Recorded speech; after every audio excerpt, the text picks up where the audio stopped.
La Patagonie au sud de l'Argentine. 2,5 fois la France, à peine 1 million d'habitants, l'une des dernières terres vierges de la planète.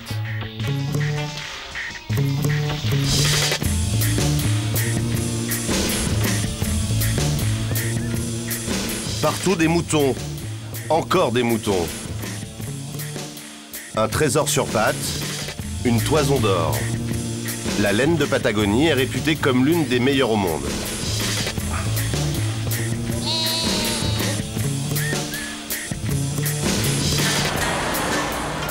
À 12 000 km de là, le quartier des grands magasins à Paris.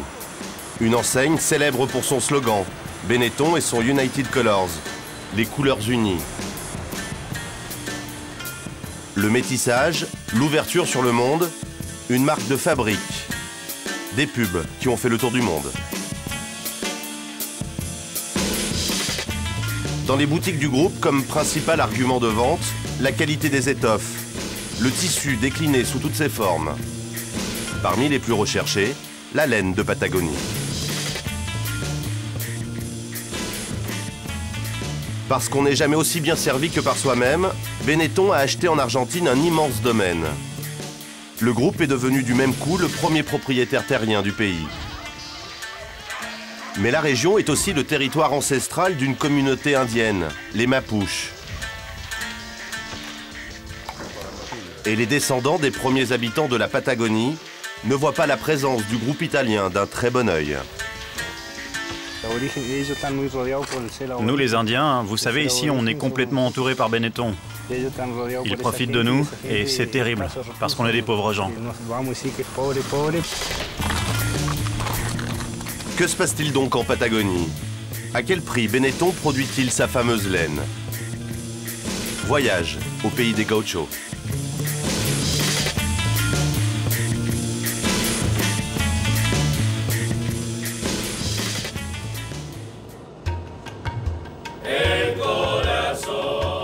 Pour atteindre les premiers grands espaces de la Patagonie, de Buenos Aires, la capitale, il faut compter 2h30 de vol. D'abord à l'infini la Pampa, puis surgissent les montagnes, la cordillère des Andes qui culmine à plus de 6000 mètres d'altitude. À l'atterrissage, direction plein sud, pour finir ce long voyage, une seule route, la numéro 40.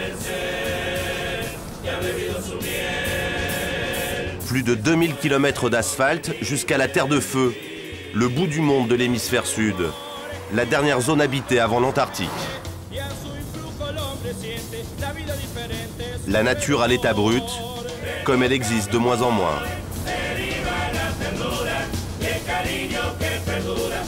Des heures de 4x4 et nous arrivons à destination, l'Estancia de Leleque, l'un des domaines de l'immense propriété achetée par Benetton en 1997. Près d'1 million d'hectares, l'équivalent de la moitié de la Belgique. Ici, le patron, c'est Vivian Hughes. Béret, cheveux roux, il est d'origine galloise et fier de l'être. Ses ancêtres ont débarqué il y a près d'un siècle. Nous, on est à côté des moutons, si vous voulez nous rejoindre. Bon, ok, on se voit là-bas. Il n'y a que la radio pour communiquer entre vous? Oui. Parce que la propriété est trop grande? Exactement. Donc ici, tous nos véhicules sont équipés du même système de communication. On a équipé aussi les maisons de nos employés.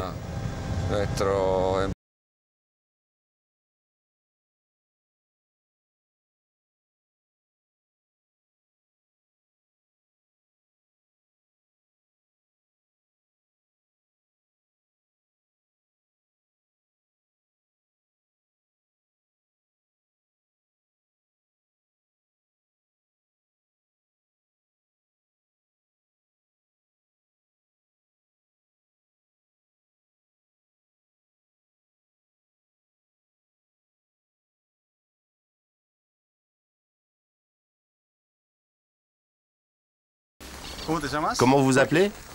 Jorge. C'est quoi ton travail au juste? On commence ici à 7 h du matin et on passe nos journées dans les champs. Et tu aimes ton travail? Bien sûr que je l'aime. C'est pour ça que je suis ici. Sinon j'en chercherai un autre.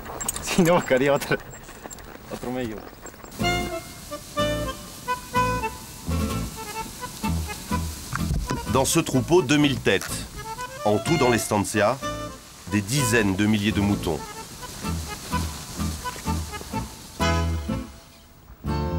La Patagonie, une terre idéale pour l'élevage. Les grands espaces, mais aussi la météo.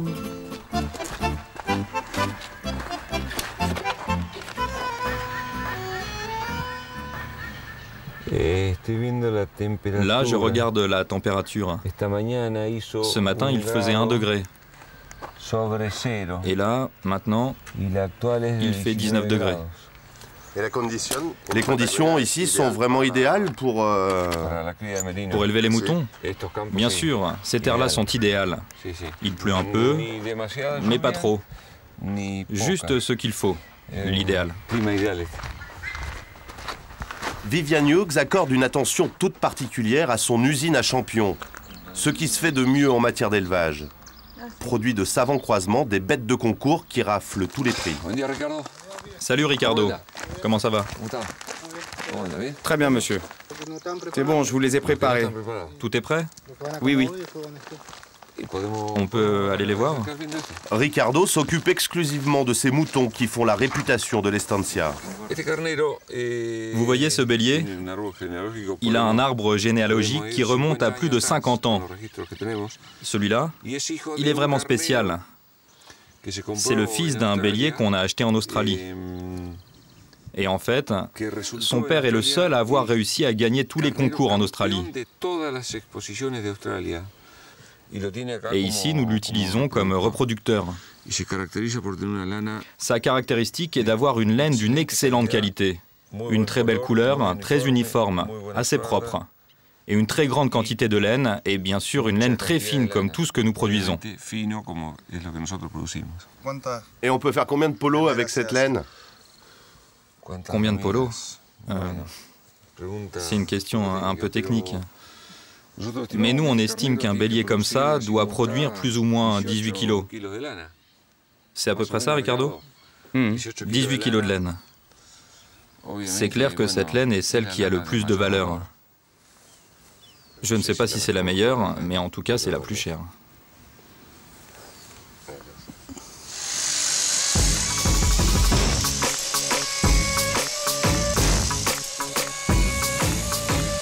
Une fois par an, les moutons ont droit à la tonte. 5 minutes chrono par animal. Chaque année, l'Estancia produit 450 tonnes de laine.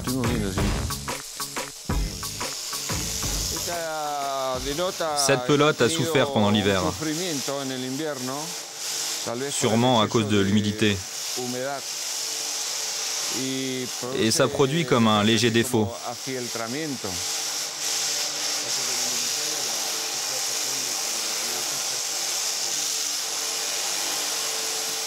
La laine est un peu abîmée, mais ça reste une très bonne qualité.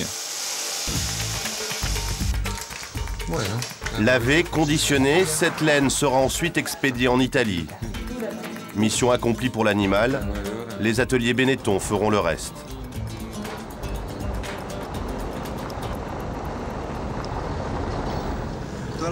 Toute votre propriété est clôturée comme ça avec des barbelés? Oui. Et pourquoi? C'est une manière de délimiter notre propriété, le fil de fer. On a beaucoup de kilomètres de barbelés ici. Combien? Combien? Je ne sais pas. Plusieurs milliers de kilomètres.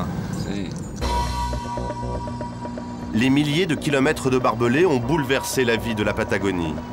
Fini les grands espaces et la liberté de mouvement. Les bergers mapuches de la région sont les premiers touchés. Comme dans un bon vieux western, le fil de fer contre les Indiens. Segundo, par exemple, sa terre est entièrement encerclée par Benetton. Alors il s'adapte. Il fait chaud, hein? Bonjour. Bonjour. Il est où votre troupeau? Mon troupeau? Je l'ai mis dans le champ là-bas. Où ça? Chez Benetton.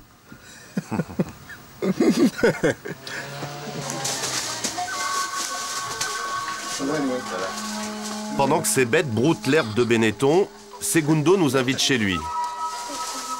Enfants, petits-enfants, ils sont 10 à vivre ici. On vit tous ici dans cette maison, depuis que ma famille est venue s'installer ici. Et c'était quand ça? Nos ancêtres, ils sont arrivés ici en 1818.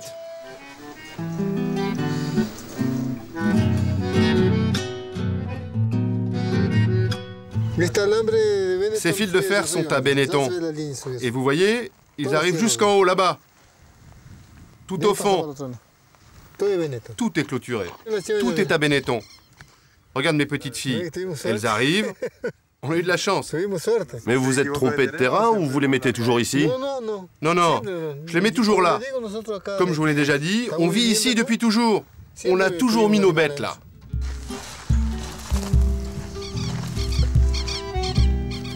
Franchir les barbelés de Benetton, Segundo est obligé de le faire tous les jours pour aller chercher ses bêtes. Être berger en Patagonie, cela ressemble presque à une course d'obstacles aujourd'hui.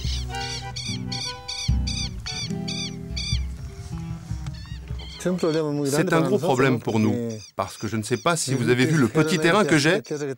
Comment voulez-vous qu'on élève suffisamment d'animaux pour s'en sortir? Pour nous, ça a changé énormément notre manière d'élever nos bêtes. Parce qu'ici, moi je m'en souviens bien, il n'y avait pas 6 fils barbelés. Et mon père avait plus de 400 moutons. Il avait des chevaux, des vaches, plus de 30 vaches. Et avec les chevaux, on s'occupait bien de notre bétail. Là, on ne peut plus avec les barbelés. Les barbelés, un obstacle pour les chevaux, sûrement le pire pour un gaucho. C'est difficile d'avoir un voisin comme Benetton? Ah ça ouais. C'est difficile parce que quand on marche, on n'est jamais libre sur cette terre. Tu marches toujours en pensant ce que pourraient te dire les autorités. Elles peuvent te prendre tes bêtes. On nous accuse d'aller là où on n'a pas le droit d'aller, selon eux. Mais en fait, c'est eux qui nous font du tort, en barrant l'accès à nos animaux. Mon grand-père me disait, si tu marches sur cette pierre, elle est à toi. Parce que toi, tu es né ici, en Argentine. C'est comme ça.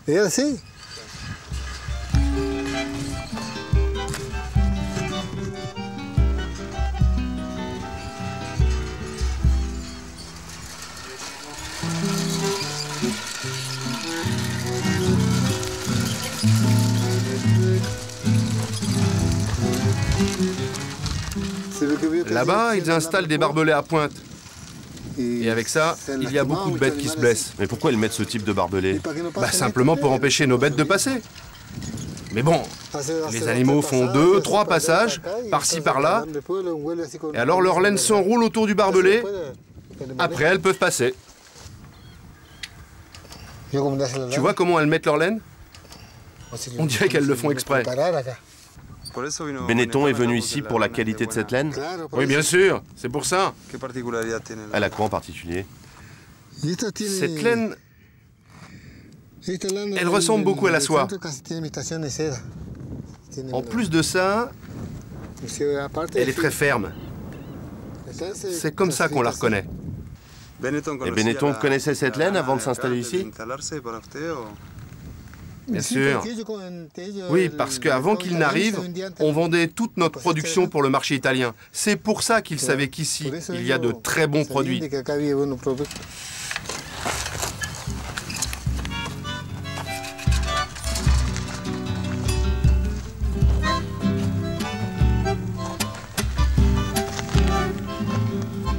Pourquoi alors se compliquer la vie? Pourquoi finalement ne pas travailler directement pour l'Estancia? Segundo, qui retrouve son fils, travaillait pour l'ancien propriétaire, mais quand Benetton a racheté le domaine, il a préféré quitter la compagnie.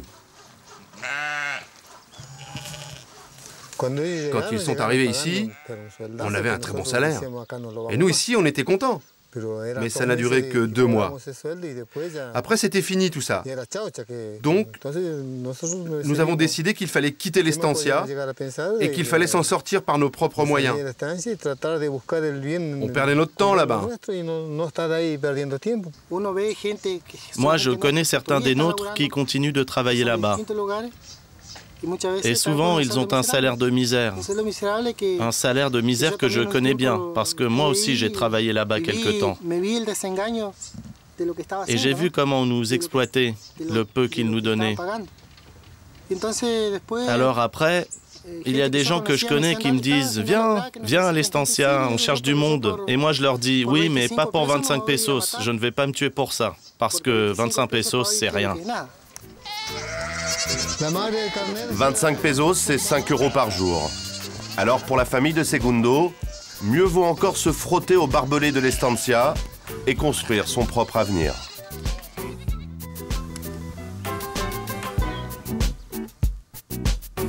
En Argentine, Benetton ne s'est pas fait que des amis. Et pourtant, le groupe fait tout pour être adopté par la région. Un musée consacré à la Patagonie a été créé à l'intérieur du domaine. Nous retrouvons Vivian Hughes. Pas de chance, son musée est fermé jusqu'à nouvel ordre. Et plus personne ne retrouve la clé. Pas le choix, nous passons par derrière. Cette fois-ci, le patron de l'Estancia n'est pas seul. Karina, une responsable de la communication, a fait le voyage depuis Buenos Aires pour notre venue. On est où là exactement? Ici, on est au musée de l'Eleque. La compagnie a voulu faire un musée. Là, on a une photo de Carlo Benetton. Ton patron? Oui. Et vous avez déjà rencontré la famille Benetton en personne? Oui, monsieur Carlo Benetton vient souvent ici, 3 ou 4 fois par an, tous les 2-3 mois. Il est là parce que lui, il adore la Patagonie. Le musée est censé retracer l'histoire de la Patagonie. Des abris, des flèches, des frondes. Aucun problème avec la guerre contre l'Indien et la conquête militaire. Mais malaise, dans la visite guidée, aucun signe des Mapuches. Et les Mapuches? Par là. Enfin non. Enfin si. En réalité, ils viennent du Chili. C'est la région d'origine des Arhuacans. Ici, c'était les Tehuilche. Mais au Chili, c'est les Arhuacans. On les appelle aussi les Mapuches. Les Mapuches apprécieront. Ils ne seraient donc pas argentins, mais chiliens. Au musée, l'histoire des Indiens se termine par leur défaite. Loi du plus fort, les barbelés font déjà leur apparition. La ruée vers la laine commence. Fini les Indiens, place aux moutons. Cette région est très belle. Il y a beaucoup d'eau, de rivières, de lacs, mais pas partout. Et c'est grâce aux moutons qu'on a peuplé les zones désertiques. Toute la Patagonie a été peuplée avec les moutons.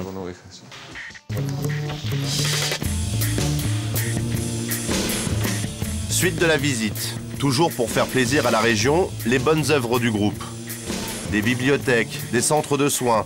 Et la dernière réalisation financée par la compagnie, le gymnase de la petite ville voisine de Maïten. L'occasion pour nous de revenir sur le conflit qui oppose Benetton aux Indiens. Propriété privée contre tradition mapuche, deux mondes. On ne comprend rien. Franchement, on essaie, mais on n'arrive pas à comprendre. Nous vivons dans la nation de l'Argentine, nous sommes sujets à la loi argentine.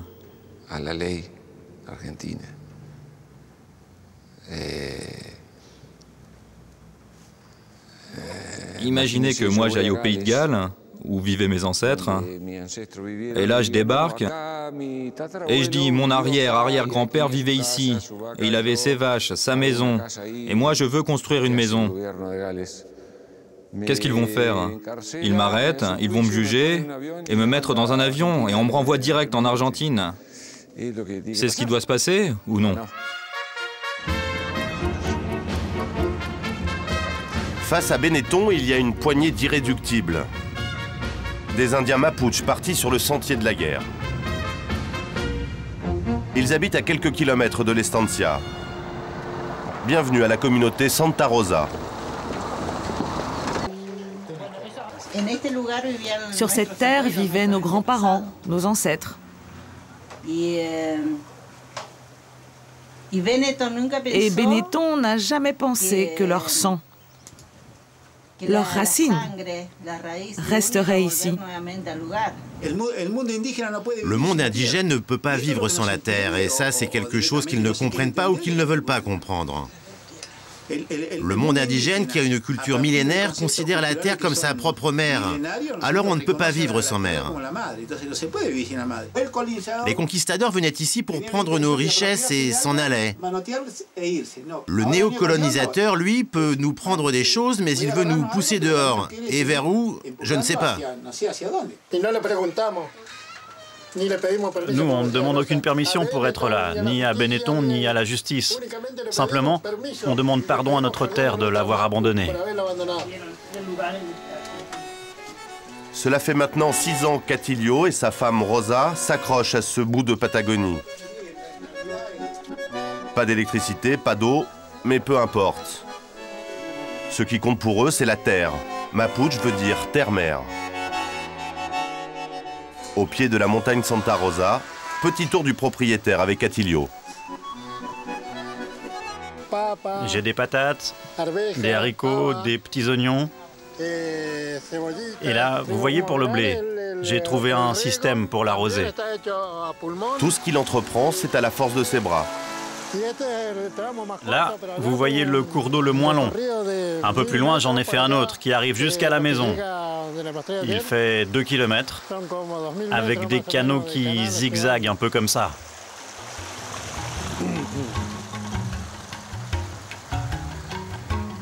La route numéro 40 qui passe devant chez Attilio est devenue une frontière. De l'autre côté commence le domaine Benetton. Voilà mon petit-fils qui arrive avec un ami. Ils font partie de la communauté en quelque sorte. C'est très bien ce qu'ils font. C'est positif. Personne n'a le droit de venir ici et de tout clôturer. Parce qu'ici, comme lui, beaucoup de gens sont nés sur cette terre et on les a jetés dehors. Comment? Le repas est prêt. Faut venir manger, sinon ça va refroidir. C'est bon, on y va.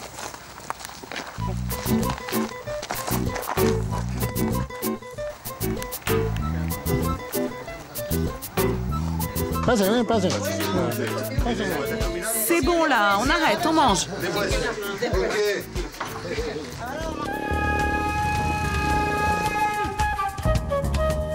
Au pied de la cordillère, Esquel, la grande ville de la région. À peine un siècle d'existence, aujourd'hui 100 000 habitants, en majorité des Indiens Mapuche qui ont quitté leur terre pour la ville champignon. Trekking, randonnée à cheval, excursions en tout genre, timidement la ville d'Esquel s'ouvre au tourisme. Bientôt un casino, et pour les visiteurs, le produit phare reste la laine. C'est la meilleure laine au monde, il n'y a aucun doute. Pourquoi? Pourquoi? Je sais pas, c'est comme ça. À Esquel, nous rencontrons Edgardo. C'est l'avocat de Rosa et Attilio engagé dans un bras de fer juridique avec Benetton. Pas une mince affaire. Edgardo doit batailler contre l'armada d'avocats du groupe italien. Version argentine de David contre Goliath.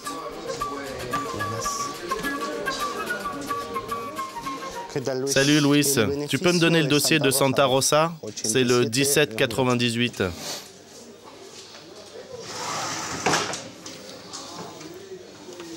Edgardo, c'est un dossier vraiment très difficile à défendre? C'est clair, c'est un vrai défi, parce qu'on se bat ni plus ni moins contre un empire de dimension mondiale. Un empire contre une communauté mapuche. Et les dernières nouvelles ne sont pas bonnes. La justice vient de refuser une nouvelle fois de reconnaître l'existence de la communauté de Santa Rosa. 1 heure de route pour rejoindre Rosa et Attilio. L'avocat doit maintenant leur annoncer la mauvaise nouvelle.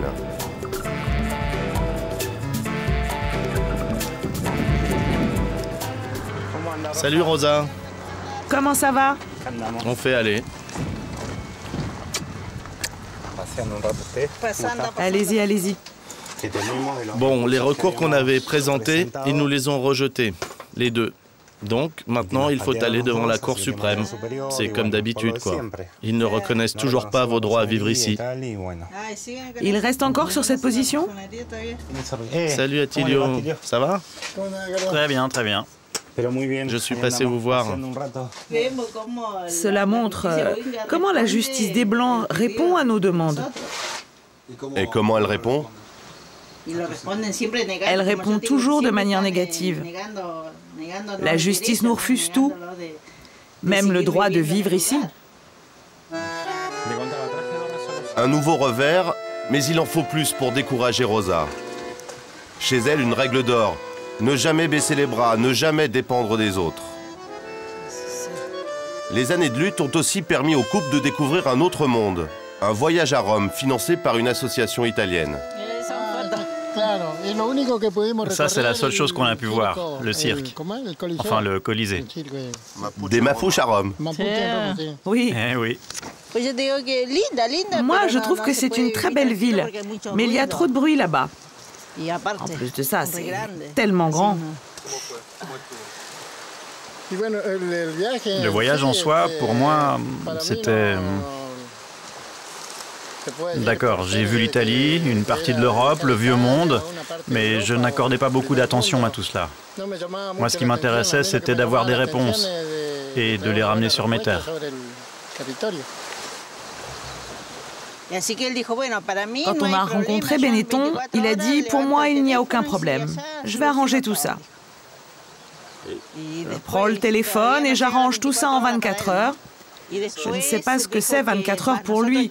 Nous, après, on lui a dit qu'il devait signer un papier, qu'il signe noir sur blanc, qu'il a bien l'intention de faire cela. Et lui, il nous a dit, je ne vais rien signer du tout, aucun papier, parce que ma parole d'homme vaut beaucoup plus qu'un morceau de papier. Et depuis, on attend toujours sa parole d'homme. Cette parole, Rosa l'attend depuis 4 ans. Et sur les pubs Benetton, les Mapuches n'ont toujours pas leur place sur la photo.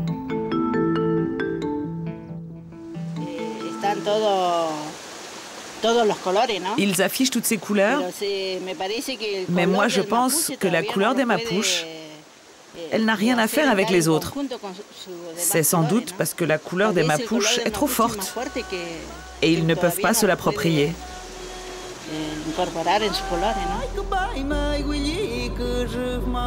Les couleurs du drapeau Mapuche flottent pour l'instant au-dessus des irréductibles. Rosa et Attilio s'accrochent à leurs rêves. Vivre en paix, en harmonie, sur ce qu'ils considèrent être leur terre. S'ils parviennent enfin à enterrer la hache de guerre avec leurs puissants voisins, alors la Patagonie, leur Mapu, pourra peut-être retrouver toute sa sérénité. Makod, makod,